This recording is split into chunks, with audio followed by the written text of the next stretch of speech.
সকাল সকাল বাড়িতে আরেকজন সদস্য চলে এলো। সো হ্যালো এভরিওয়ান, তোমরা সবাই কেমন আছো? নিশ্চয়ই ভালো আছো, সুস্থ আছো।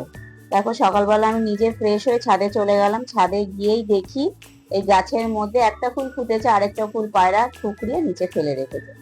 তারপরে জামা কাপড় মিলে আমি একটুখানি ঘরের ভেতরে চেয়ারে বসেছি। ওই যে বললাম সদস্য, এই যে কাঠবিড়ালি চলে এসেছে সদস্য।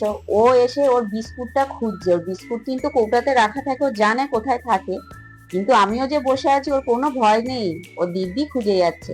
তা যাই হোক, আমিও ভাবলাম যে না, এবার আমি যাই নিচে।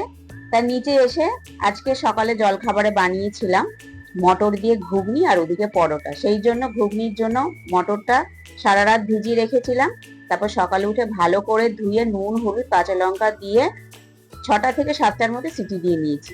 আর এদিকে রাতেই এগুলো কেটে ধুয়ে রেখেছিলাম, আলু টমেটো পেঁয়াজ কুচি করে রেখেছিলাম, আদা রসুন বেটে রেখেছিলাম। আর এইদিকে সব মশলাগুলো সকালেই নিয়ে প্লেটের মধ্যে সাজিয়ে নিয়ে কড়াইয়ের মধ্যে তেলটা গরম হয়ে যেতে সব গোটা গরম মশলা দিয়ে ফোড়ন দিয়ে ওদিকে পেঁয়াজ কুচি দিয়েছি, আদা রসুনের পেস্টও দিয়েছি। কষাতে কষাতে এদিকে দেখলাম সিটিগুলো পড়ে যাচ্ছে, পড়ুক।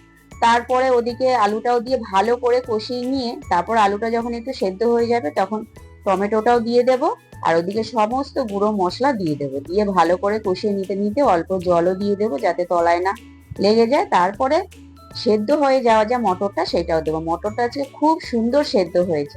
সবার লাস্টে অল্প চিনি আর ধনেপাতা দিয়ে গ্যাসটা অফ করে দেবো, কারণ ঘুগনিটা হয়ে গেছে। আর এদিকে মা হচ্ছে পরোটার জন্য সব কিছু রেডি করে রেখেছে। আমি ত্রিকোণ করে পরোটা বেলে নিচ্ছি। এই ত্রিকোণ পরোটারও অনেক মিষ্টি আছে, জানো না? আগে তো কিচ্ছু পারতাম না এইভাবে বেলতে, এখন মায়ের থেকেই শিখেছি। সত্যি কথা, ভুল হতে হতে হতে হতেই শিখেছি। তো এখন খুব সুন্দর মানে ত্রিকোণ পরোটা আমি বেলতে পারি। আর আমার নিজেরও খুব ভালো লাগে করতে, তাই তো মেয়েকে বলি যে বাবু তুইও শিখে নে, নালে পরে কিন্তু খুব অসুবিধা হবে। তা ও লুচিটা খুব সুন্দর মাখতেও পারে বেলতেও পারে, কিন্তু পরোটাটা এখনো শেখেনি, তা শিখে যাবে। যাই হোক, তারপরে সবকিছু হয়ে যাওয়ার পরে মেয়েকেও খেতে দিয়ে দিলাম। মেয়েকে খেতে দিতে দিতে দেখি ছেলেও চলে আসলো। আজকে ছেলে অনেক তাড়াতাড়ি কলেজ থেকে চলে এসেছে, কারণ আরো আজকে ওর একটা ক্লাস হয়নি, সেই জন্য প্রায় 11:15টার মধ্যে বাড়ি চলে এসেছে। তাই ওকেও বললাম তুইও তাহলে স্নান করে নে, তোকেও আমি খেতে দিই। তারপরে আমি একটুখানি আজকে বাজারে যাব, তাই ওকেও খেতে দিয়ে দিয়ে আমি তারপরে নিজেও খেয়ে নিলাম।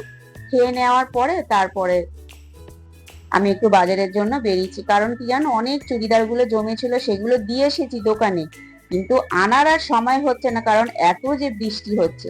তা ফাইনালি আজকে গিয়ে চুড়িদার গুলো নিয়ে নিলাম। তা চলো, তোমরা এইভাবে আমার পাশে থেকো, তোমরা ভালো থেকো সুস্থ থেকো, তাহলে টাটা।